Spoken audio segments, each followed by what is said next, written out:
আইন শৃঙ্খলায় নিয়োজিত দায়িত্বশীল বর্গ, সম্মানিত জনতা, আসসালামু আলাইকুম ওয়া রাহমাতুল্লাহ। আপনারা জানেন যে জাতীয় ঐক্যমতের ভিত্তিতে অন্তর্বর্তীকালীন সরকার গঠিত হয়েছে।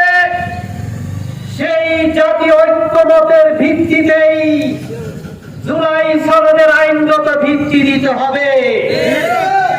আর এই জুলাই সনদের আইনগত ভিত্তির মাধ্যমেই আগামী জাতীয় নির্বাচন অনুষ্ঠিত হতে হবে। অন্যথায় হাজারো শহীদের বিনিময়ে, রক্তের বিনিময়ে অর্জিত 24-এর বিপ্লব ব্যর্থতায় পর্যবসিত হবে। সম্মানিত জনতা, আমরা 1971 সালে মুক্তিযুদ্ধ করেছি। সেই মুক্তিযুদ্ধের অঙ্গীকার ছিল সাম্য, মানবিক মর্যাদা, মানবাধিকার, গণতন্ত্র।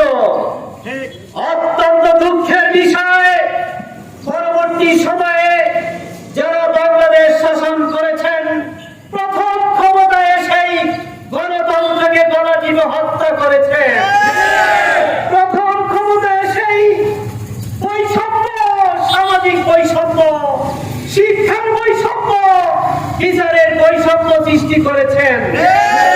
মানবিক মর্যাদা দূরের কথা, প্রতিপক্ষদেরকে শিয়াল কুকুরের মর্যাদাও দেওয়া হয়নি। মানবাধিকারের পরিবর্তে মানবতা বিরোধী অপরাধ তারা করেছেন। গণতন্ত্রের পরিবর্তে স্বৈরতন্ত্র, জুলুমতন্ত্র এবং তারা একনায়কতন্ত্র কায়েম করেছেন। প্রথম সরকার সমস্ত পত্রিকা নিষিদ্ধ করে 4টি পত্রিকা রেখে বাকশাল গঠন করেছিলেন।